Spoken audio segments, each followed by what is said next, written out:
let us get started. So, guys, welcome back to Mama Mondays, a safe, no judgment space for moms. And tonight we are joined by the lovely Kelise Travels. I won't introduce you because I know you can do a great job yourself. So go on, tell the people who you are. Hi, my name is Kelise, and I'm CEO and founder of Settled Successful Services. I really just specialize in helping persons, mainly from the Caribbean, to settle in Canada as temporary or permanent residents. And I help them to settle with dignity and with less or no anxiety. Like, my mom and I, we're just doing extra promo for you. Everybody's like, I'm interested in Canada. Like, yeah, we know a girl. We know someone who can help you to just make it easy. Well, that I am a mom of two. Since we're going to be talking about moms tonight, I am a mom of two. I have a daughter and a son. My daughter is 5 and my son is 4 years old. Okay, yeah. So we're going to be going more into that tonight just to find out, because at one point they were under two. So we're gonna find out more about that. So let's just jump right into it then, because why not? So you first got pregnant. So that was 5 years ago. I'm bad at math. That is 2016. No, 2015. 2015. Oh yeah, got pregnant. Oh, she was born in 2016. Yeah. Okay. Yeah. And how was that first experience? So finding out you were pregnant, on top of the world, not so on top of the world. I tell persons. So I'm not the type of person. This may surprise a lot of people, or probably not. I don't really like kids.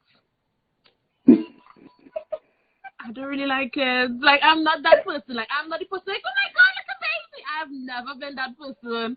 I was like, oh, that's nice. Oh, you're having your baby? That's cool. Never particularly was ever obsessed with kids. Oh my God, I need to have a kid. As a matter of fact, for most of my 20s, I used to jokingly say that I never wanted kids, right?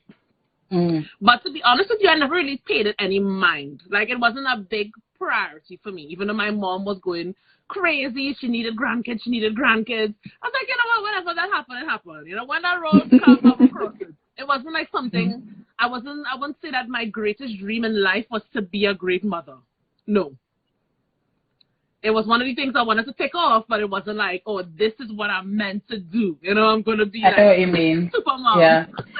Funny enough, when I was younger, I used to, like how kids would love to play like host, and someone would be the mom and the dad. Like, I would never want to play host. I would never want to be the mother. Like, anytime people would pretend like I was their mother, like in a joking way, I'd be like, ew, stop. I don't know. So I know what you mean, because I really hated it. I don't know why. But yeah. So when I got pregnant with my first child, the first one wasn't planned, right? The second one was planned, surprisingly. The first one was not planned. It just happened. I was like, okay, this is happening. Okay. Okay, this is really happening. Okay. I think I was probably about 27 at the time, 27, 28, around there. So it was a good stage in my life. I'd already finished school a long time ago. I had a great career. I had a business. I was established. So financially, it wasn't a big challenge. But it was just the beginning of something new. Like, I didn't know what to expect because I'd never quite focused on it before, right? And then with getting pregnant, the health challenges started rolling in. And honestly, guys, I was not a happy camper. I was not a happy camper because I am the type of person, I never get sick. Right? Up to this day, I can't tell you, the last time I was sick was probably when I was pregnant. So I don't get sick. I don't get a cold. I don't get a flu. My head don't hurt. I don't get sick. I'm not a sickly person, right? But when I was pregnant, guys, I think I made up for all of the sickness I ever missed out. I made up for it in those 2 years of pregnancy. I was not a happy camper. All the time. From beginning to end in my pregnancy, those 2 years when I had 2 kids, I was not happy. I was very sad and disappointed about the whole experience. I was like, this is what they tell us about? This is the joy that's also about being a mother. They lie to us. So was it like morning sickness? You know, like you were throwing up all the time and. Yeah, so I had morning sickness, but only like for the first trimester, for the first 3 months, which wasn't too bad. Okay. I mean, you know, I did not. Because I wasn't used to being sick before. It was kind of annoying. But I wouldn't say it was horrible. That, oh my God, it made it in a bad experience. But what really made it for me that was terrible, around 5 months into it, I started just having severe vomiting and cramps, right? Oh. Cramps. That's the way I can describe it, cramps. So I would go to the hospital, and it actually started on Diwali. I don't think you all like celebrate Diwali in Jamaica. No, we don't, but I know it. Yeah. So in Trinidad, we celebrate Diwali in a big way. We celebrate Diwali, Eid al-Fitr, and Christmas. Oh, equally. Oh, really? Right? Wow. Okay. So Diwali, everybody just go out and get roti, and everybody, we celebrated Diwali big.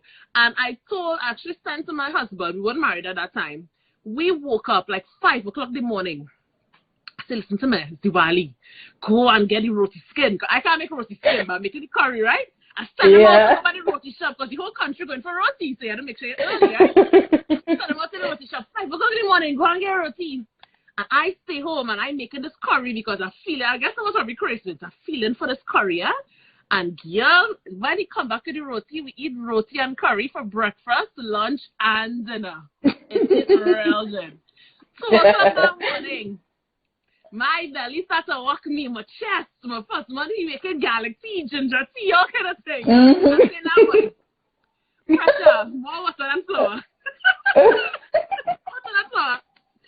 So, at that time, my husband did not have his driver's license. Right? So, I had a vehicle. I was driving since I was 17 years old, right? Had a vehicle. I had my driver's license. He didn't have his driver's license and he could not drive. Because sometimes people don't have the license, but they could drive. Yeah, but they can drive. At 3 o'clock in the morning, pregnant Kelise, having cramps and chest pain and all kind of thing, had to drive myself to the hospital. I stopped like about 5 times to vomit. I started the road. I called my mother. The mother said, okay, she come in. And by the time I reached the hospital and I lay down, the doctor came and the doctor asked me all the symptoms and stuff. And the doctor said, oh, she thinks it's acid reflux. So listen to me. Listen to me. I didn't know what acid reflux feel like. I really didn't know, so I can't compare it. But I said, listen to me. I don't care what you say. This is something severely wrong. Severely wrong. Right? This is an acid reflux. Yeah. By the next day, I could not even roll over from my belly onto my back in bed. That was the amount of pain I was experiencing. Could not even roll over. At this time, I was like 5 months pregnant, right? Could not even roll over in bed. They did all of the tests, and they found that my liver function test, one of the tests that they routinely do, was off the chart. So something was wrong with my liver, but they couldn't clearly say what it was, but they knew something was going on. They sent me for ultrasound, nothing was there, everything was good. So they just had to send me home after a couple of days. And that was the beginning of the end. Every 2 weeks, I would be in hospital with the same thing. And then at that point, they realized that this was not acid reflux. So they still couldn't really tell me what it was. Because every time I do the same thing, I would do the same tests and everything. They would show the liver function test was off the chart. I'll do ultrasounds. But they couldn't definitively say what was wrong. So they would send me back home. Somebody, a client of mine, just keep messaging me over and over and over.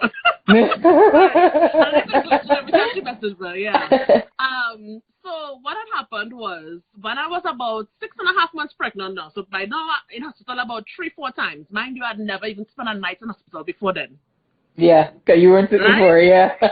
Never was sick before, but now within about 2 months, I'm in hospital about 3 or 4 times already. And let me see, somebody say acid reflux will make you really ill, but that sounds like something serious. Yeah, so I don't know. Yeah, exactly. Now, right? Because, funny enough, I used to have acid reflux when I was pregnant too, but not that bad. But, like, it would really make you feel uncomfortable in here. Like, it would just really burn. Yeah. So I never had acid reflux. So I now started to think, wow, well, what if this how people just really be feeling when that acid reflux boy? I know what if this was really because I couldn't believe that it was acid reflux. So around 6.5 months pregnant, I was back in hospital again, and what had happened? Same thing. My liver function test off the chart. Everything is crazy. I started peeing like curry, yellow. Not even like, oh, I need to drink more water. Like yellow. And okay, my yeah. skin started turning yellow. I mean, I know I already have a natural yellow undertone, but just imagine me like yellow. My eyes, yellow. I actually developed jaundice. Wow. As you said, something was wrong. Something was off with your liver, so that's where the problem came. Something was severely wrong, and they didn't know what it was. And at that point in time, the doctor was like, we don't know what it is, but this baby, you cannot stay pregnant with this going on. So they just had to do an emergency C-section. At 7 months pregnant, I had an emergency C-section. 7 months? Okay. Wow. Well, I know they always say it's better at 7 months than at 8, so. I didn't even know that. Wow. So yeah, I've always heard that because they're like sometimes for 8 months. Yeah. Oh, okay. Yeah, for sometimes they're like at 8 months, like it's in the the baby's in the middle of developing something, so like 8 months is like a bad time. Yeah, so it's better either 7 or early in the 9th. Yeah, something like that. Cool. But yeah, so I had to get steroids to help with lung development, right? I think I had known I was having a girl. Yeah, I had known I was having a girl. I remember buying the pink, the bathtub, yes, my babies. Yeah. Pink everything, right? Pink bathtub, pink onesies, pink. So I went in, I was scared. This was my first surgery ever. I rolled in to do the emergency C-section, and girl, they did the spinal tap, right? So you're supposed to remain awake when they're doing a C-section, right? Yeah. But of course, I don't know, like with me and medical, it's a good thing I never really get sicker because things just don't go right with me when I sick. It didn't work. They tried it and the spinal tap did not work. So they had to put me completely to sleep. That's scary. And I had a C-section being completely sleeping. I remember I was, you're just like, I don't know if you ever went under complete anesthesia before. But you don't even know when you're falling asleep. It's almost like you're awake and then you're awake. You don't even know that time fly. But I was dreaming I was shopping in this antique store. I'll never forget it. And I just wanted to go and get this one thing. And somebody keep trying to wake me up. And I'm like, no, but I need to get this thing though. I'm like, so you need to get no, but I need to buy this thing. And that was me waking up out of surgery. And the baby was there and I was just so happy. It was almost like if all that time before when I didn't really care too much about being a mother. It was just so natural. No, my mom. All the maternal instincts of being protective and loving, it just flooded right in when I saw that child. I just started to cry. Up to this point, I didn't really feel very connected to this child. Even though you're feeling the kicks and whatnot. When I saw her, which is my daughter, Keisha, and when I saw her, I was like, wow, like, this is me. Not to mention, she remember me rough like too. I was like, this is me. Yeah, no, she does. Yeah. I saw pictures the other day with you guys, and I'm like, wow, that's Kelise's twin. Yeah. Yeah. When I saw that child, I was like, wow, how could I have not? Wow.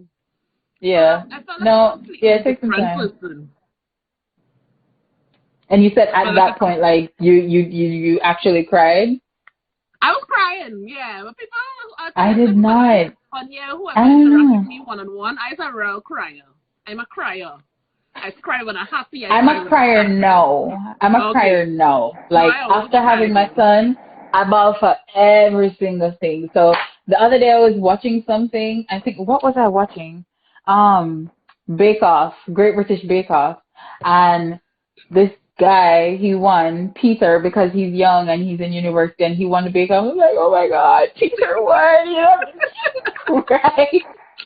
When my son was born, I did not cry. I was just like, okay, I did it. Okay. And then they took him, they went over to the side to inspect him. Orlando went in with him. And I was like, okay, he's alright. And then they're like just stitching me up because I got one of those tears. It wasn't that bad, but like it just, yeah. I don't remember if it was a second degree or a third degree, but it wasn't good. I mean, up to now, I still feel that little sharp itch sometime, you know, where, yeah, just like, okay, so this is probably TMI for the guys, but ladies who Well, have because it's babies. about motherhood, I know. So for the men out here, so yeah, like, you know, so like that area in between when they stitch it, like at the top, like I don't know if the doctor didn't get that area good. So from time to time, like it's kind of like a little split that opens up and it kind of just shocks. Like, so if it isn't really done perfectly, it's going to hurt every now and then. Like a nerve exposed or something like that. It's not really like a nerve, but it's just like because it's a cut, it just feels like I don't know. I don't even know how to describe it. This seems like a good thing to me. I'm like, ooh.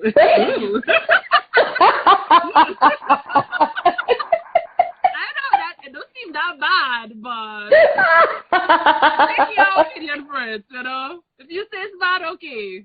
Okay. Oh, God.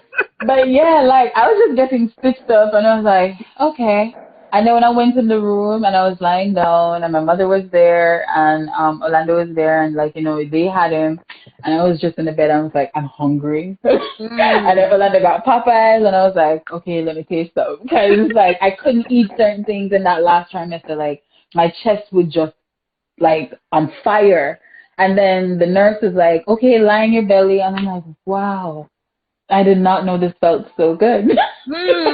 Just lying on my belly, you know, like after you had the baby. But like, yeah. In Jamaica, because I know you made your son in Jamaica.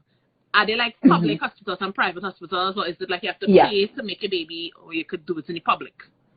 Well, yeah. So you have public and private, and the public is way more, what can I say? It's way less intimate because fathers aren't even allowed anywhere close. So we did private, and yeah, Orlando, we had like a room to go through labor, then we went into delivery, then we got the private room afterwards. So like, yeah, everybody was there for that little part, and I had my own little like bathroom, that kind of stuff. That's and it wasn't too bad. And it wasn't too bad. It was like, so I'm not sure what the training is like to Jamaican dollars, but we paid like 50-something thousand Jamaican dollars in comparison to the more expensive hospital in Kingston. So 50-something thousand Jamaican dollars would be like $500 US. And yeah, exactly. And they were like, if they were like, you paid off for the deposit, and if you spend an extra night more than what they would expect you to spend, you just have to pay for that. But you start with the 50,000+. Yeah, and then the doctor was recommended by a family doctor that was very close to our family. So, you know, she only charged us like probably $60,000 too. So it was like, you know, it wasn't too bad. But yeah, like it would have been, and for some reason, the calculator just not working. You know,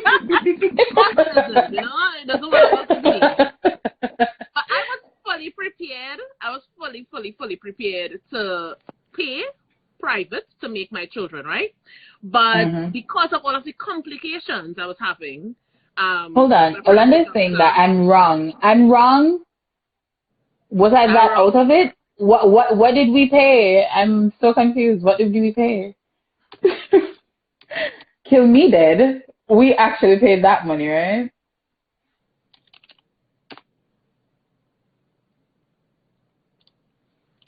Well, whenever he answered. But yeah, no, but I thought it was more affordable. But yeah, you can go ahead talking until he answers. But yeah. I don't know, like, oh, your calculators are working now? Yeah, I'm calling to that. I have a whole setup here that just now, functioning very fine, no problem. Trying to sabotage me. So yeah, like somebody say about 25,000. Yeah, that's what I was trying to calculate. About 25,000 TT dollars into USD. That's what I was trying to calculate on my brain. I have a calculator here now. That's and 40,000 for cesarean. Technology. I must get used to technology divided by 7. Right, so that's like Our about cesarean is like $1,500 US dollars. Minimum. That's the least. The least. That's if for everything regular. goes perfect. That's if everything goes perfect. Yes, it is like $50K for the doctor and how much for the hospital. But yeah, but like 3,500 US the least?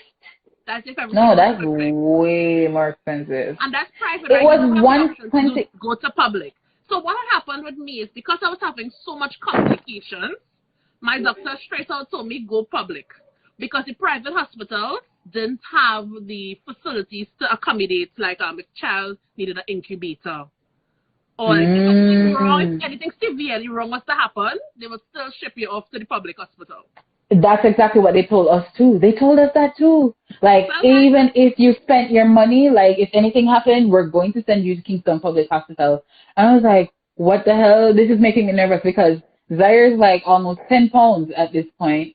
The doctors are nervous about doing a vaginal delivery because they're like, he's too big. So they're like, if you go in any type of distress, like, we're just sending you to the public hospital. And I'm like, oh God, I'm not prepared. I'm not prepared. My doctor was like, because of so much, they knew something was going to go wrong. Things were going wrong. Like I was having a complicated pregnancy. She was like, yeah, I was placed in a high-risk clinic in Port of Spain General Hospital. That's where I was at. Port of Spain General became my home for a while because after I made my daughter beautiful experience, they reeled her way into NICU, which is like ICU for babies, and I was sent right up back to maternity ward because I still had jaundice. Right? I was so sick. I was so sick. Did they even find out now why you had jaundice? Right. So they wheeled me back up that very same day that I had the C-section. They carried me for another ultrasound. They said, okay, probably you'll be able to see now. Still nothing. No reason. No explanation at all. Right? My liver is now failing, guys.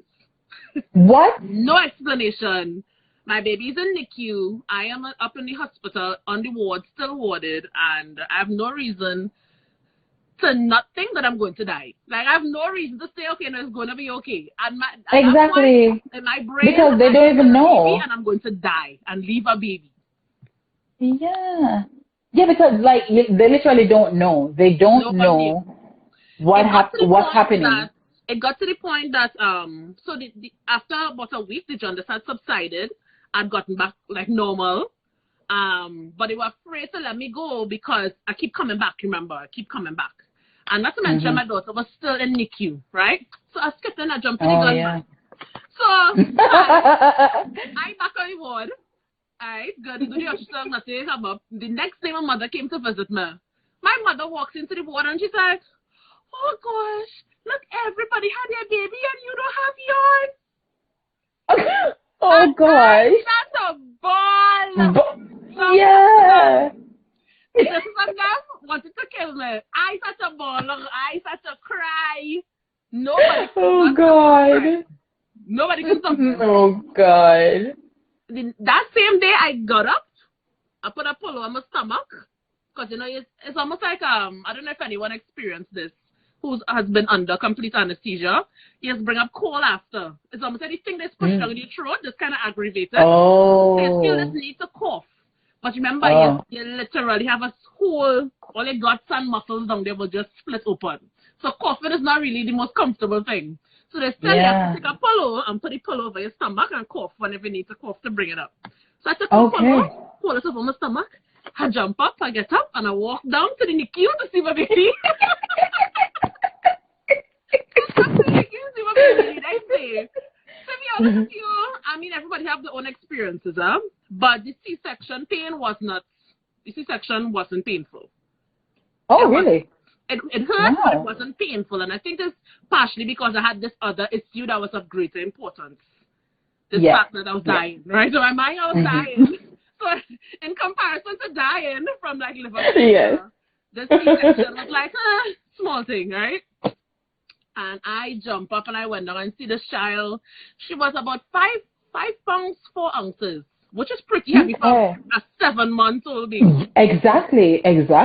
Yeah. She was big. Baby's full term are born that size. Yeah, she was big. So I was like, ooh, what if this child go to full term, boy? Well, Johnny would have been cutting around now. Being sideways. Oh boy.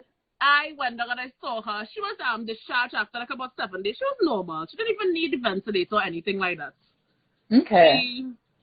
Real champion. Yeah, exactly. Yeah. But the problem was I was still in hospital.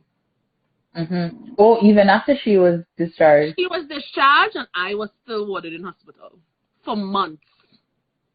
4 months. Months upon months. People is this because they're still trying to find out what's wrong with you, or trying to find out what's wrong? Every couple, like 1 week I'll be good, next week I'm back in pain, can't move, can't roll over. Oh, I mean, so it keep happening. Yeah. And every day the girl time carry me for different tests, doctors on them pass and see if people stop visiting me. My mother will come every once in a while. You know? And I had my daughter on All Year's Day, which is December 31st, so her birthday is coming up, right?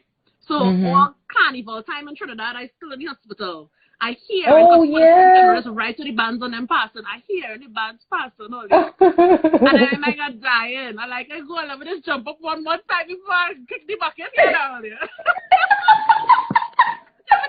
Just let me just go and just see. I just want to see them passing. Oh God! Yeah, I mean I can laugh now, but it was very depressing. Being and being sick is not for a couple months. For a couple months, I would go crazy. I would go crazy. Especially the fact that they still couldn't tell me what was wrong. Exactly. It got to the point that somebody said no whining in POGH for you. Yeah, no whining. Like crying. I really was crying. I used to trusting and passing and cry all the time. I spent months in hospital crying non-stop. Oh no. Right? Because I was crying because I thought I was going to die. And now you have this baby that you're leaving. So it's not about you anymore. I'm gonna leave when you won't baby. Was she there, like with you in the hospital? So if she's discharged, I am not. They still allow her to be with me. Okay, good. Right? So she's there, which is good. And I just did. It got to the point that they actually started asking us, my family and I, if we could pay externally for tests that it didn't really offer in Port of Spain in general. So like very rare diseases that they don't really test for publicly. It's like, can you pay this money and go and carry by a private lab to get these tests done? And we was like, yes. So my mother used to like come and take up samples to carry by private labs because we're still trying to like process of elimination, right? What is going on with Kelly? Exactly. Yeah. And everything was negative. No, that must have been scary. Very scary. Everything was like negative. And it got to the point I was like, you know what? I cannot live in Port of Spain in general. I cannot live here. I need to go home. My child didn't even get to bathe properly. So, you know, like the afterbirth just kind of stick up in the hair. 6 months later, all I could do is wipe this child with a rag. Child gets to submerge in water. Yeah, because you're not home. Yeah, you're not home to do all of this. Yeah. Listen to me. Send me home. Send me home, please. I can figure it out. Yeah, if I need to come back, I'll come back. But here's the problem that the doctors kept telling me, right? If I was to come back after, I won't be coming to maternity ward.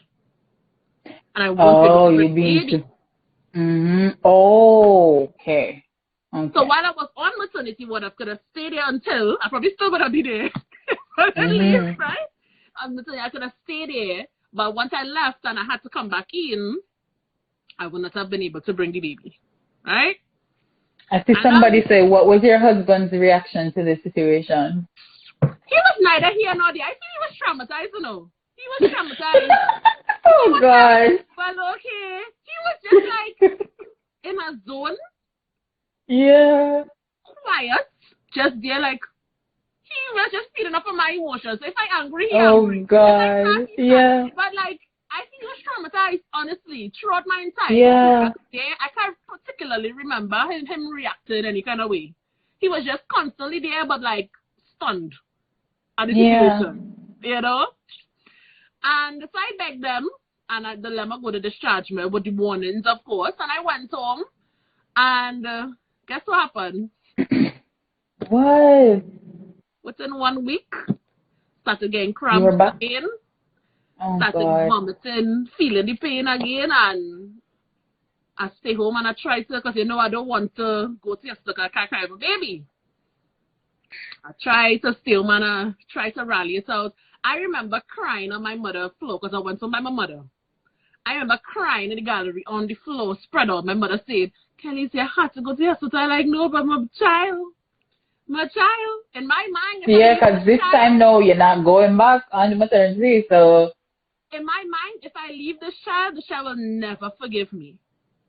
I don't know, it's amazing how you in a moment, you can think so isolated. Like you can't see the bigger picture. In my mind, this newborn baby will hate me for life.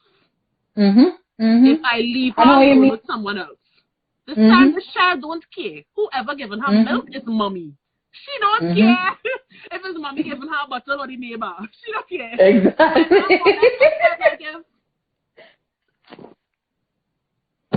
I don't know, out of control.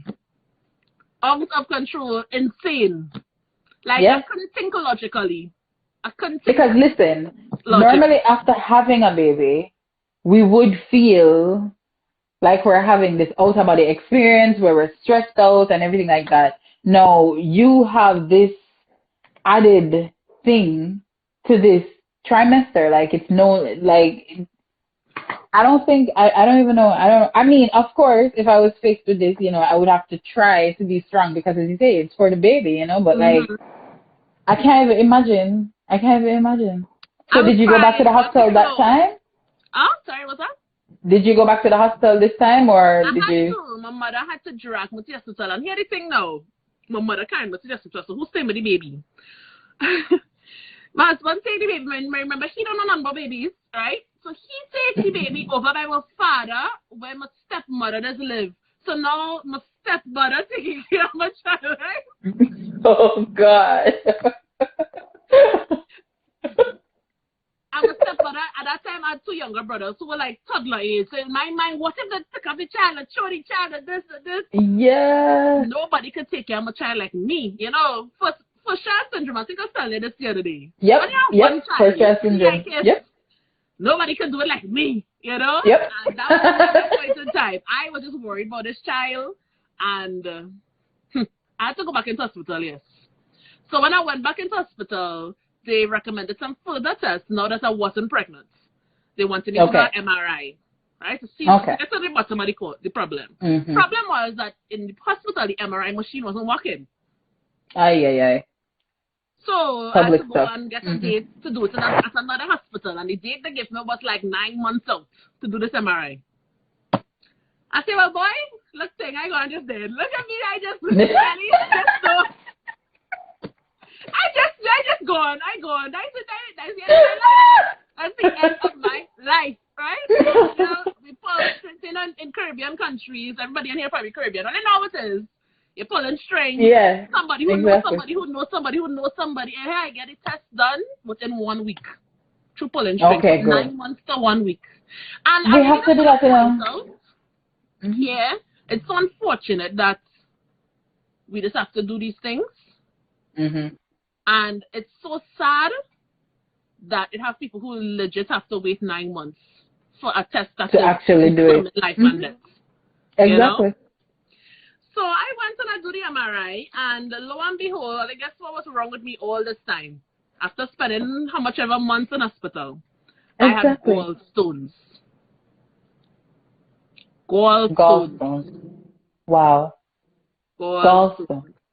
So if you could have had this however long ago to check for this, is it that you had it before the pregnancy and like the pregnancy kind of like, well, aggravated? there is research that shows because of the delay or the slowdown. I don't know what it is. When you're pregnant, you get more acid reflux and stuff, right? It can trigger off an underlying condition of gallstones. So I probably had it for time, but because of the pregnancy, trigger it off.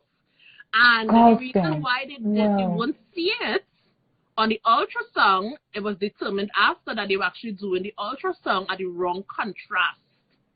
So they would not have seen it. I feel I should all this stress. I feel like if I should too, right? Yeah. Like, why are you not doing the ultrasound at the right contrast? Oh my God, Orlando would have been livid.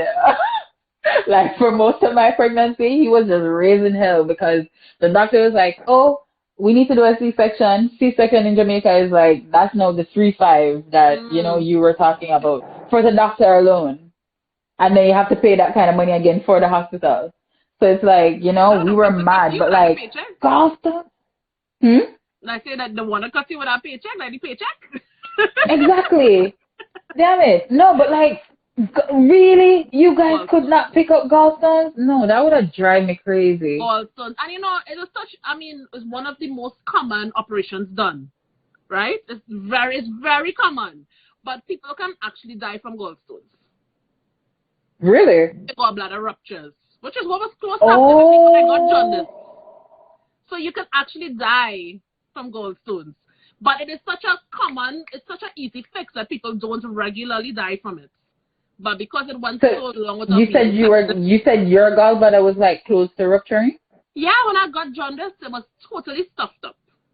Totally. So like gallstones, like these little stones in your gallbladder, and it like literally blocks the tube to your gallbladder that leads to. So every time I eat anything with oil or butter or anything with oil, even like natural oils from meat, right? It would have triggered it off. It will trigger to your gallbladder to produce bile, which will then break down the oil. So every time I eat that, it's triggering, but remember, there's a stone blocking it. So it's producing all of the bile, but it can't get out. So that was the exactly. feeling of it trying to get so out. So that is why you got the jaundice, because that was affecting your liver. And yes, because the gallbladder is right in your liver. It's right there, right next to it. All exactly. of them connected. So, yeah, gallstones. I think I got my surgery in March of 2016. I went and removed my gallbladder, and I was good. I was good. It was just after that. I was good. I went to Jesus. removed my gallbladder. I was out the next day. It was like nothing. Amazing, huh? Oh, so they removed the entire thing, not just the stones, because we were like too many stones. No, your gallbladder is a organ you can live without. So they removed the entire thing. Yep. So I don't have a gallbladder. Okay. Why did I not know that?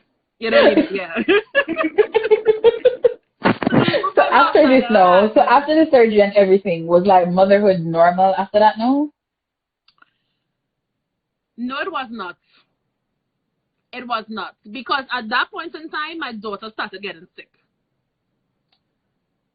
So she was sick while I was still sick as well, but I guess probably because I was more sick, I wasn't paying too much. Again, it's like when you have a pain in your finger, but then somebody come and cut off a hand. Like the pain in your finger is insignificant now, right? Exactly. Yeah, exactly.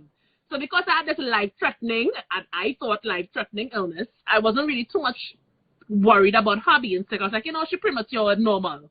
But then when I got my stuff figured out, her sickness just became more and more apparent.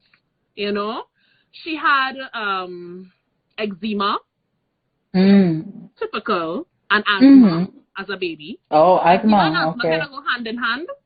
And my family does have a history of it, yeah. Children who have eczema are more likely to have asthma. Children who have asthma are more likely to have respiratory illnesses. Okay. I know, right? Wow. Okay. Right? The more you know. Actually did my first degree is in biology, but from just going through this whole process, I learned a lot as well, right? So I used to be in an hospital with a child, and she didn't have eczema, like, okay, yeah, she has a skin problem. No, my daughter, we would have to scratch her to sleep. We would have to scratch her to sleep. Yeah, that's bad eczema. She would wake up with bloody sheets. She would scratch herself the night so she bled. All around her eyes were like, she had it looked like she had on a mask. Just a red rash. All of her hair fell out, cradle cap. All of the top of her hair fell out, so my daughter was looking like an old man as a child. All the top was gone. Kelise. Real old child thing.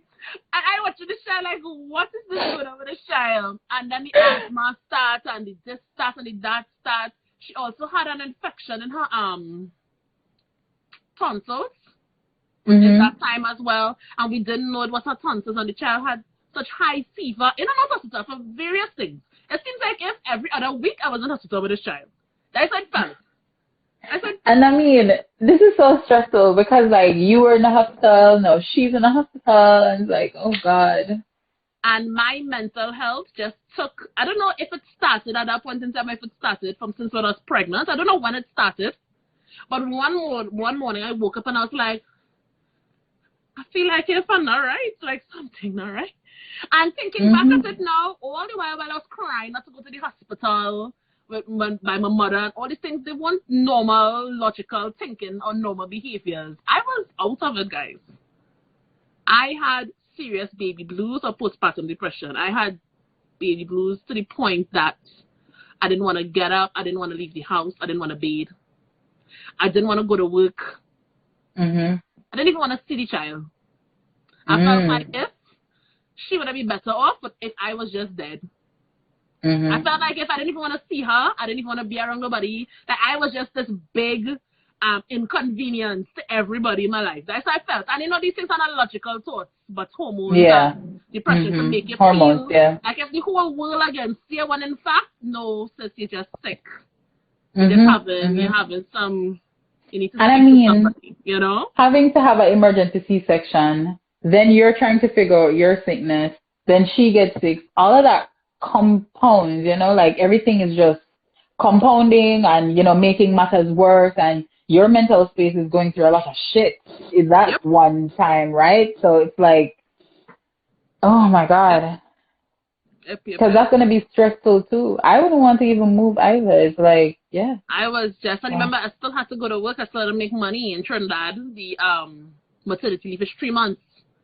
And because I had been so sick prior, I basically used up on maternity leave before I even gave birth. So I was on good graces. I was on good graces of my boss to kind of get additional time. So when it was time to go back out to work, it really was time to go back out to work. Because I had already overstayed my welcome in maternity, you know? So I had to work because I had to make money. Child sick, medication, private doctors, all that is money, you know? So I had to work, and and my job, I was at the time a polygraph examiner. So I like a test examiner. So it's not like you can just go to work and hide in a corner. No, you have to go to work and interact with people exactly. Whole day, interact with people in your face and very uncomfortable situations and talking and in deep conversation with people whole day. Exactly. There's no hiding. There's no hiding. If you want to hide, don't go to work, right? And it was the worst. It was the worst. It was the worst. It was like a blur, to be honest with you. It's like a blur. Because when you're depressed like that, it kind of always turns out to be like that, though. Like you're in a blur. Like you just wake up, okay, I'll do this. All right, see you. I had to do this. Yeah, you're just in this. You're just in this. I mean, yours doesn't sound like a funk. Yours does not sound like the regular funk that we have. Not a funk. Yeah, exactly. I was deep in depression. I would even go as far as say clinically. Like I probably needed. And you know, it was so strange because at that point in time, my mother and them probably could have helped. But everybody's like, Kelise, how you going? I'm going great. How you doing? I'm going good. I'm good, you know, I'm good. Yep. The regular I'm good, it's just that blanket thing that just, you know, it's fine. Yeah, I'm good. I'm good. I'm great. I'm perfect. It's like, I'm strong. I'm superwoman. I could do it all. I could stay up all night in the hospital with my child and go to work the next day. I could do it. I'm okay. You know, I'm built for this, right? And a part of it feels like you have to do it because you're a parent, right? Yep. You're a parent and you have to do it because your child is there and your child needs you. So you have to do it. That's just, I felt so like you even find the energy even that you don't have. I couldn't leave. Whenever she was in hospital, I couldn't leave because I felt like if I didn't trust the nurses, I didn't trust the doctors, I didn't even trust my husband to look at them properly. Like I trusted him, but I thought that he would have just been there and let them do whatever they wanted to do. Like he wouldn't have stood up and be like, no, what are you doing to my child, you know? So like, I felt like if I needed to be there to like be the eyes and to watch over. I don't know, I felt paranoid. I feel like if somebody would have come and teach I was about to say that too, if I yeah. wasn't there. Like if somebody would have come and teach her, that's how I felt. I literally could not leave her. So whenever she was in hospital, I was in hospital.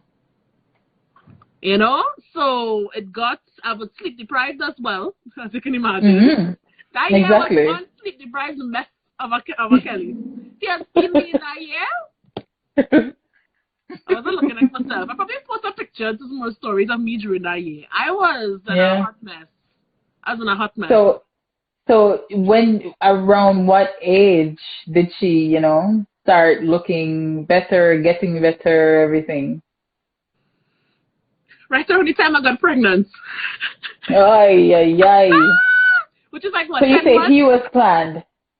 He was planned. Okay, all right. So at least that didn't come like a shock. I still don't know. I almost felt like if at that point I gained a lot of weight as well. I mean, I just had one. I don't know. I wasn't thinking clearly, guys. I really wasn't.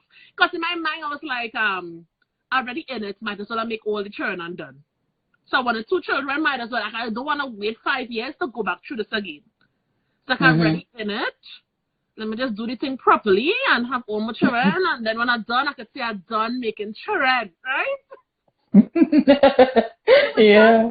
I went back head on and make the second child, and my pregnancy, my son, was equally stressful. Really? Well, I mean, did you still feel depressed at that time too? I still was depressed at that time. Okay. Still was depressed. So, and what had happened? Well, I have no gallbladder now, so no gallstones. My blood pressure was the problem during the second pregnancy. So my grandmother, actually my mother's mother, she died during childbirth from high blood pressure. Oh, really? Oh, yeah, I remember your mom said that, yeah. Yep. The child survived and she died.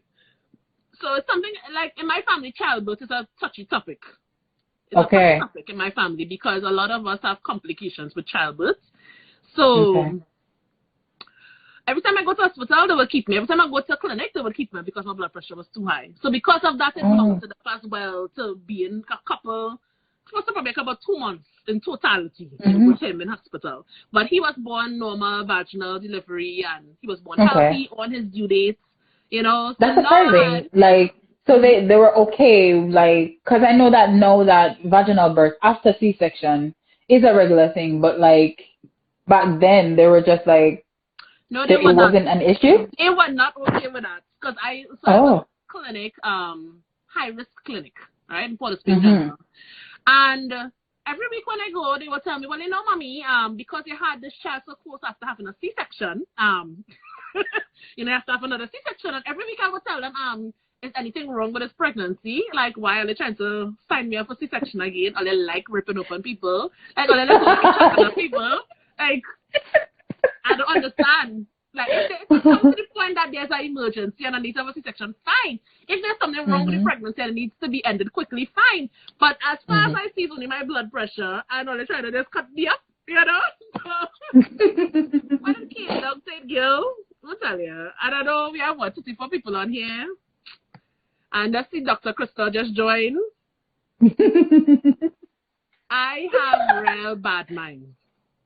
Right? When I I know Trinidad bad mind is different from Jamaican bad mind. Because when you're on the line with your mom, I didn't understand it. So in Jamaica, bad mind for us is like jealousy or envy, but you guys use it in a different way. Bad mind for us could also mean that, but it's also used in the phrase where I'm using it here, where it's like determination or stubbornness. Okay. Stubborn determination.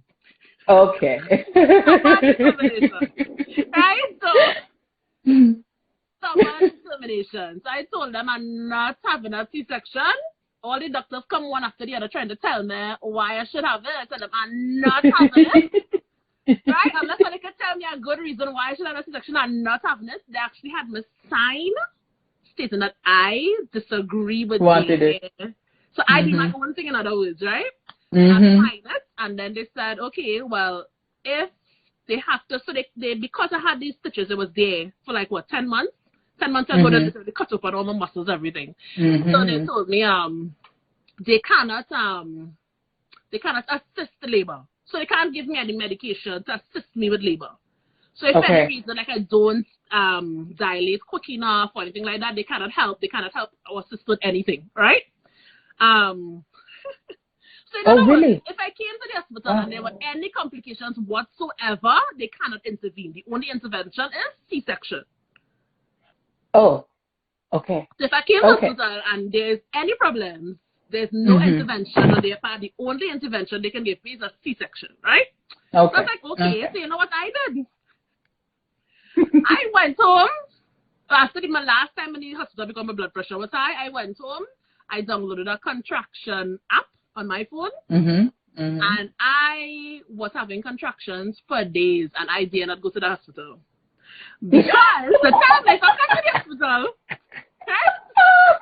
again, guys, I wasn't where I should have been. I wasn't where I should have been, right? So if I come to the hospital and anything wrong, so I download this app, and the app, I think it was when your contractions is 1 minute apart, is when it should, when you're ready, right? I was not going to go to the hospital until my contractions was coming 1 minute apart consistently. So I stood at home and I bited my pain for days with these contractions coming longer intervals, and then it started coming shorter and shorter. So the night now, I'm packing my bag. I say, right, tonight is the night. That was the night of his due date too, and the contractions starting to come every 2 minutes now. So my husband, listen to my honey. I think there's a night tonight. I think we're making a shot tonight. Go down the road in Arangwes. People from Trinidad don't know who we're talking about. Go in Arangwes and get pizza from our Papa John's Pizza. I want to eat pizza before going to hospital, because you know they go to hospital food. And I high blood pressure, so you know they want to give me no time. Exactly. Our pizza. Our Papa John's Pizza. But I go, what you be like, you mad? Like, you okay? Like, exactly. Just go and get a pizza for me now. He's mad now, eh? So now he can drive. Make sure he drives. Oh, yeah, okay. He drive, he go and he get the pizza, he come back. Well, while he was getting the pizza, I stood down on the bed and I started to pack. Every time I get the contraction, I stop, because, you know, it hurting. Then in between contractions, you're good. Oh, okay. I can dance, I can flip, I can do all kind of things in between contractions. But when I have contractions, I'm like, right? Yeah. And then all of a sudden, I feel like if I peeing down myself. I pee down myself. But here, never wait. It's pee, I pee down myself. Water bag bust all you. Exactly. Water bag bust. That's it when my husband coming down with the pizza. I said, listen to them, put that pizza in the fridge. So you sit down. Put that pizza in the fridge. You're going to sit down. No. Oh, gosh. It have a space to park. I don't remember. Have a space to park right in front of the maternity ward, but my husband didn't know that. So he went to the park and way. And so I coming out now in between contractions, so good. Yeah. I grab up a bag, he grab up a bag, right? We walk in. So while we going halfway through now, contractions sitting here, drop the bag in front of me. Attendants here coming and they have the wheelchair. They come in with the wheelchair. I drop the bag here. Oh God, Anya! The man leaves us here! The man leaves us! I say, you again!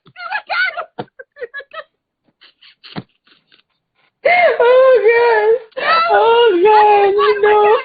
Contractions will make you say some kind of crazy things. Like, I would jump up and grab up the bag, you know. So, yeah. Like if I shoot my mother, like, what you looking at here? Oh God! Back on. So, so done. I reached the hospital and within 3 hours the baby born. Nice. Because exactly. Because you holding on these contractions for days, so naturally, you're fully dilated now. Exactly. I ready to push. But I would say though, the pain, and I don't know if it's because when I had my C-section, I was also having other pains and like this greater risk of life and death. But pushing on that child real hot. It hurts way more than C-section. That thing hot. It wasn't normal. It was not normal. And I didn't get a rip for anything like that. But guys, my back hurt me for days. Wow. After a strain, my like the tail of Do you feel like it's because you don't have the weight, in your belly area anymore? Like, I think I had back pain because of that. Like, when I was trying to walk, I had to walk like this over because like my belly was so heavy. Yeah. So like after I had him, it was like, okay, I can't, like if I tried to straighten out, my back would kill me. But like only, I had to, So it took like a week. Me. My 2 pregnancies, you could have barely tell I was pregnant. My belly did not ever push out. Oh. Never. Wow. It just looked like I was fat. It just looked like I was big like a house. I looked like I was having twins. Wow. My face was swollen. Huge nose. Oh, my nose okay, No. I heard something once. About C-section. Like when we were going to like one of those maternity stores to buy stuff, they were like, after you have a C-section, your feet won't go back to normal right away. Like it will still be swollen because it's like your body takes a longer time to recognize that you had the baby. Did you have that experience? I didn't notice that with my feet, and my feet did swell up when I had kids. So me like my feet never went back normal regardless. Just stay around. You heard somebody say that the other day? Went back, like my body never quite went back to how it was. But I didn't notice like any dramatic change. But what I would say with a C-section is, and I think because I had my baby so young, 7 months old, again, bad mind Kelise, was determined to breastfeed. Because that's the way. Breast is best, right? Yes. Breast is best. And the time rub done if they breastfeed. Crazy things we tell ourselves, right? Crazy things we tell ourselves. I have this and immunity and blah, blah, blah. This time I sick myself, probably should not even be breastfeeding. Because I know things with all kind of different, they don't even know what's wrong with me. Right? But no, Kelise went to breastfeed because I super mommy. Right? So, when I went downstairs at my C-section, I put in my pillow, still in my gown. I stood down, I remember now, my breast didn't really, it's in form milk or anything because I was 7 months pregnant. Right? So I have nothing there. This is my first child. I didn't know how to breastfeed. So I stood up in NICU. She still was in NICU at that time. And I determined to get a shot to breastfeed. I determined. Because I remember they'll give them, there was cup feeding them in NICU. They wouldn't give them a nipple. There was cup feeding them. So that it should have been easier to transition. When I finally got a chance to latch. And she was sucking. So I don't know if she'll get anything, but she's sucking. I feel this cramp, this gushing cramp in my stomach. And when, I don't know if anybody ever experienced this before, when I got up, so put the baby back, when I got up, there was a gush of blood that came out. It's almost like if, they say the uterus is tightened back when you breastfeed. I don't know what it was, but it simulates something, that breastfeeding. It was a cramp, and that is when I actually started having bleeding after giving birth. So I wasn't bleeding before, I remember the C-section. So I wasn't bleeding or anything, right? There was gushing of blood. It was like a horror movie. Interesting. Okay. Yeah, because I was just bleeding right through after. Like, I didn't stop until probably like 3 weeks after, or I don't know. But I bleed for a long time. Yeah. Yeah, so mine just started right after. But how long it took. But I just remember with the second one, that back pain was unreal. I almost felt like if I strained something and pushing. Oh, like when I was pushing, like if I strained, I was pushing so hard. How heavy was he? He was, I think, 7 pounds, 4 ounces. So average. Oh, okay. Okay, yeah. About the same size as her. Okay. Okay. Yeah, not too bad. 7. Somebody say yes, I experienced the same thing. Not the blood part, sorry. But the cramping, right? I was cramping and a gush of blood. When I stood up, the gush of blood came down. Wow. The nurses didn't seem too surprised by it though, so. Okay, yeah. It was like, so now you have. She's to wrap around myself, put on sunburn back up to the road. Okay. It was like small things. You'll live, you'll be okay. Yeah. So now you have 2 babies. 2 babies. Where were you mentally and physically, and how was he? Mentally, I feel like if after I had the second child, I started to get better. Because my husband and I also got married within that year. That year was a year of a lot of decisions. Like, I was like, Yeah. let's do. I also decided to go through immigration within that year as well. So that was the time when I started to think about immigration, right? And that had a lot to do with the mental state I was in, had a lot to do with my kids being born as well. So I was like, I need to get out of Trinidad. I need to start a new life somewhere no one knows me, right? I don't belong here. Like, I need a new life, you know? Because I was down, well depressed and frustrated, and financially I was broke as well, and you know, everything just was, it felt like if I was unraveling very quickly, you know? Felt like if I was unraveling very quickly. But I felt a lot better after having my second child, surprisingly, because I'd already started the immigration journey. So it was almost like, okay, there's a light at the end of this tunnel. Like I'm working on something. Like, you know, I have a master plan. I'm working on the master plan. Yeah. There's an exit route happening. So I felt a little better, and more day by day, I started to feel a little bit more like myself.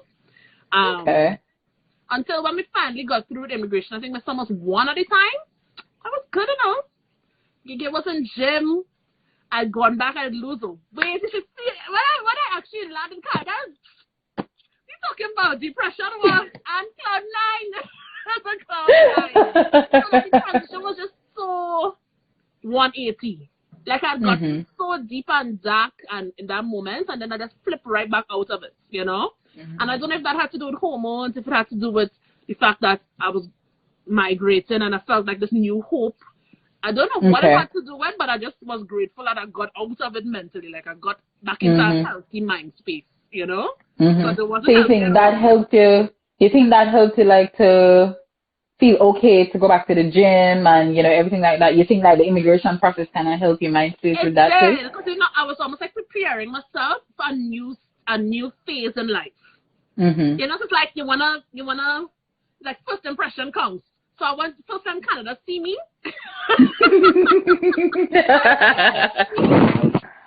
That's an alphabet.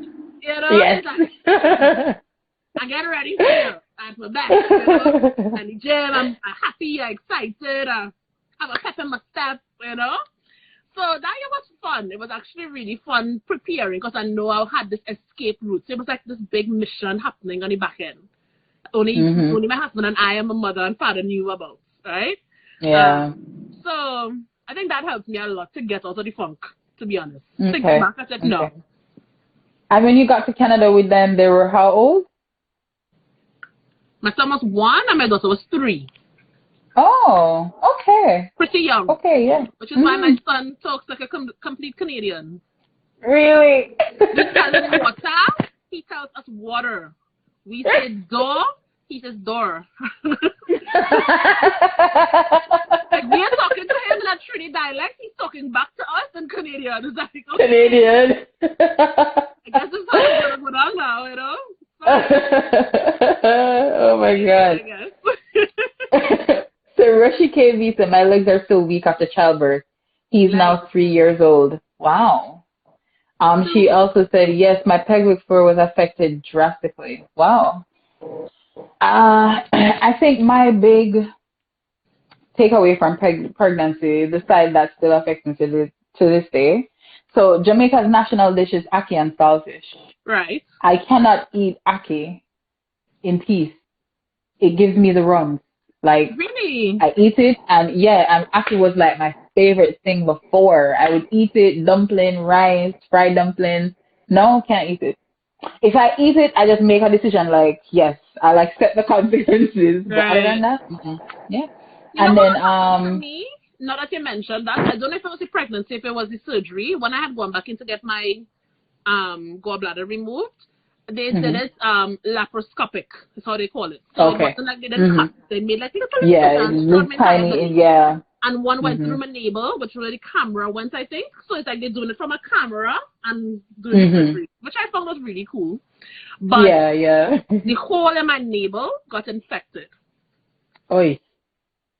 So, of course, as I tell you, it's a good thing I don't get sick, because when I do get sick, everything just go wrong, right? Every chance to go wrong, it just go wrong. So, Kelise has to go back into hospital yet again, because now I have an infection.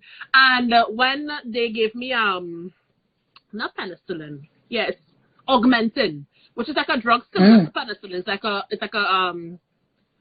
antibiotic. Generic? Yeah, oh, it's like an antibiotic, similar to penicillin. But they always test to see if you're allergic to it. All the time they used to test to see if I was allergic to it. Never was allergic to it. Now, who was allergic to Augmentin? Still to this day. So I can't take penicillin. I can't take any of the family drugs in Augmentin. Wow. None. Wow. Just like that, I became allergic to Augmentin. Wow. I don't know As what you it say, was. if anything was supposed to go wrong, it went wrong. Yeah, like no, yeah. This day I just like, you know what? If guys remember me, if Kelise is to die at 100 years old, I really was supposed to live until 102. Them children take 2 years of my life. I don't know anything. No matter what age I am, I was supposed to live 2 years longer. Them children do it to me. Oh, God. I'm trying to find a this or that for you. I'm trying to bring in this or that for moms because I find it to be very fun. 1 second, let me pull it up. For some reason, the laptop just decided that it was just going to shut down. I had to go back to work soon. They tried to walk, but your legs felt weak. Wow. Oh. That sounds like nerve damage or something. Oh, she was a firefighter. Oh, wow. She is a firefighter, madam. Oh. That sounds like nerve damage, but you know, childbirth is such a scary thing. And I think that was one of the reasons why I wanted to also go through with migration, because it just reminded me of the importance of having good health care. Yeah, that's true. The importance of having good health care. I met my match when I was sick. I met my match. I can work my way outside earlier. I couldn't wait to go through it and sit down and sit still in Postpartum in general. In totality, in my 2 pregnancies, I probably spent about 6 months in hospital. Damn. I could not. I like my mind. Oh, God. 6 months. My mind. I go crazy. You know? So, healthcare, having access to good healthcare. That was one of my major reasons for thinking about it. Because I'm sure, well, that was the public hospital, so it was free, right? Yeah, it was free. Okay, good. Yeah, because, like, that's the most important part. So that's a long time. I didn't have money for that. I didn't have money for that.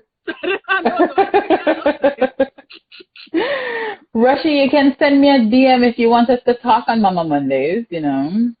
I don't Just a wink, you know. I don't want no more children. I done me children. I know. Yeah, okay. Talk about me too. Childbirth and you too? Okay. Mm-hmm.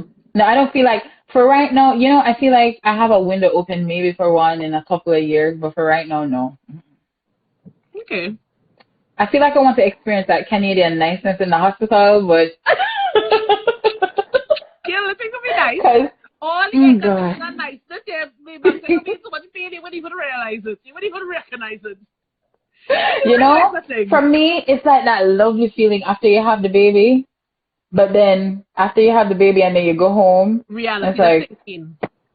Shit, there's no one here to treat me like the nurses. You know, I think like that way. The nurse is doing everything for you to make sure that the baby do this, that. You know, I don't know. I didn't experience none of that. The nurses in Postpartum in general. If I have any nurses on here, I love all you. I never know when I might have to rely on you again. I love all you bad, but I love all you bad. Real bad. So I mean, life and death, I was alive. They took care of me. Mm-hmm. I left. I was healthy, you know. Mm-hmm. But yeah. It wasn't nice. Why is it like that with all nurses? With most nurses? Yeah, it wasn't nice. I guess staying there for so long too. It wasn't a nice experience. But just for comparison, I had a girl who had a C-section. It'd be the same day, so we were next to one another on the ward, right? Same day she had a C-section. She actually was the first. So she had the baby a couple hours after mine. So I have my child on December 31st. December 31st, yeah. First baby for the year. So she got all the gifts. I get some Pampers too. I was like, yo, give me some Pampers dinner. Give me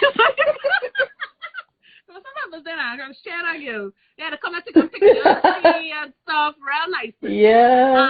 But she was young, right? She was like 16 years old. Okay. And here these nurses and them get she a run for she whole money. You did not have when you was taking, man.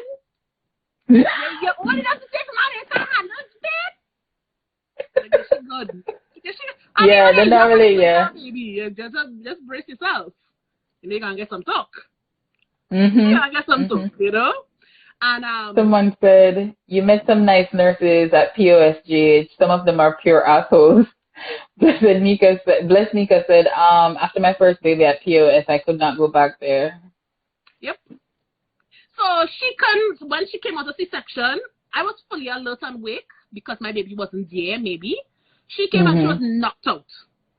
Like, I don't know what I gave that girl. She did not wake up, right? And the baby was there crying and crying for hours. You know, and them, watch that baby. They didn't do nothing. That baby was sleeping. You know what happened, guys? I'm telling you, it's real drama. She couldn't get up to breastfeed. They came and started giving the baby a cup milk. Breast is best to unbutton her clothes and hold her child to that woman. Yeah, they pressure her, yeah, because she's a young mom. Oh, God. Oh, yeah, that's rough. That's rough. All right, let me give you your this and that, your this or that. So, would you prefer a baby who's a good sleeper or a good eater? A good sleeper. Any day. Any day. All right. For me, right now, in my position, I would prefer a good eater. My child still does not eat anything. Just like biscuits, you know, Sherry biscuits, Ovaltine biscuits, all that kind of stuff. Just that. No real food. And Pediasure. He just drinks Pediasure and milk and... So, I don't have the perfect person to talk to about this because my two children eat everything under the sun. Oh, God, that's nice. Like, they have no allergies. My daughter doesn't like peanut butter or anything with peanut butter in it. But because she don't like it, that she's allergic. But if I give her some peanut butter and tell her I don't have to eat, she will sit down and eat it. She eat it. But my girl will sit down and eat it, right? And I have this philosophy that I'm not cooking a separate food for children. Yes. From day one. You're eating from the family pot. So wherever the family is eating, so you eating. There's no way you're cooking food, right? Yes. I'm cooking food, right? Like there's no other options here. You know, difference because in Canada you would see like people will go to like a fast food restaurant. So if in a restaurant with their child and they'll be like, oh, so what do you want to eat? They would ask their child. So what would you like to order? And I'm like, what? If I go there, so my mother knows she might still order for me. You will eat what I can afford. That's what you will eat. You will eat what I can afford. You know? So I don't know if it's a bad thing. But yeah, when I go out to like restaurants, I order for my children. You eat them, I still eat. And I realize here in Canada, children have a lot more of an opinion. They encourage children to have an opinion. They're very opinionated, which I think is good. I think it is good. But the Caribbean mother in me.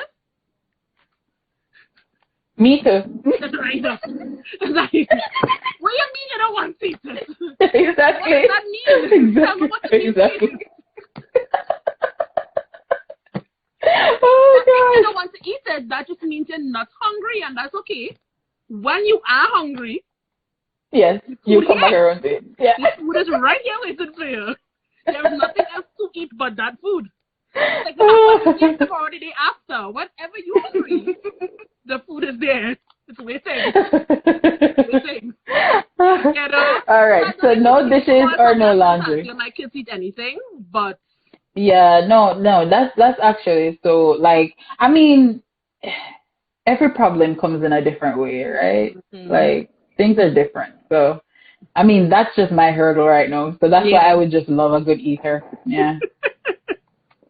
So no dishes or no laundry. Which would you prefer? No dishes or no laundry? Well, good. It's a hard one, boy. No dishes. No dishes? Okay. No All dishes. right. Somebody said, Kelly, those kids will be just like you. Very opinionated. I was questioning. I was questioning. I know, they already just gave a backlash, you know, but the food still will be waiting there when they're ready, you know? So the food will be waiting when they're ready. All right. And the last one, teething or sleep. What's this? Sleep regression. I guess that they're not getting much sleep. So teething or like they start sleeping through the night and then all of a sudden they're not anymore. It's usually happening when they're sleeping. Oh. Yeah, because I was so sleep deprived, I don't want nothing to do with a sleep deprived child again. I would choose anything over a child that's not sleeping. Because when my son's teething, I'm not sleeping. Oh, my son's teething was not.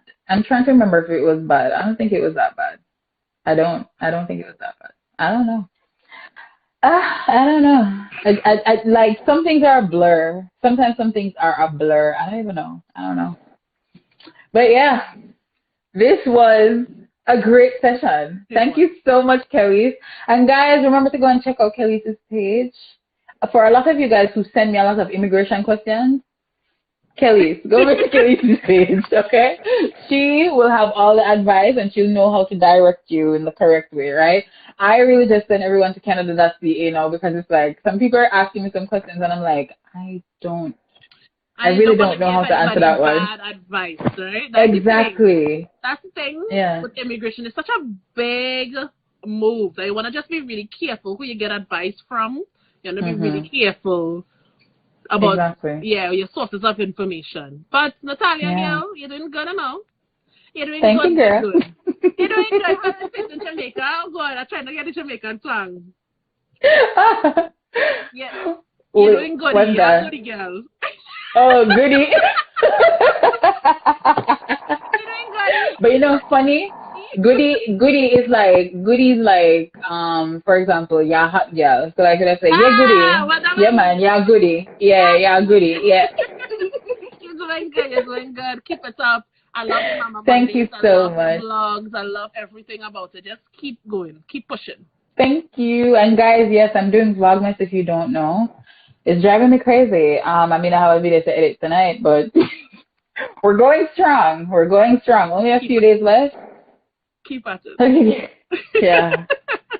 So this was a beautiful session. Let me just roll in back the music if it will start playing because my speakers are going. But anyways. It happens. I just shut down on the laptop. You know, when you're live, when everything bad, this happens. Exactly. So yes, guys, thank you so much for tuning in to tonight's episode of Mama Mondays. If you are a mom and you would love to join one week, you can send me a DM and I'll be happy to have you on here. Like, it's a safe, no judgment space for every single mom. As long as you'd love to share your story, come and join us. Last shout out to Educate Me After Dark. This Friday we are discussing love languages, I believe. So, you know, so we were having a heated conversation last week and then the live got disconnected, unfortunately. So we're going to continue that conversation, you know, asking the question, is a woman's love language money and is a man's love language sex?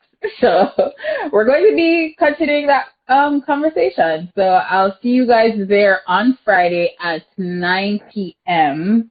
Educate Me After Dark. If you are watching, please comment so that people can see your page and jump over to your page. But yeah, other than that, thank you guys so much for being here tonight. And bye. Thank you again, Kelise. Thank you. Guys, if so you can drop some me. hearts for Kelise, just to say thank you for sharing her story, that will be lovely. Yes, if somebody say they want to see the convo, I see after that convo. That's a hot topic. You know? Listen, it was going so hot tonight, and then like the phone just died. Yeah. Yeah, Sister Educate Me After Dark commented. So yeah, go ahead and check follow the page, guys. Well, you know, just so you can listen on the convo. All right. And happy holidays. Happy holidays. Bye. Bye.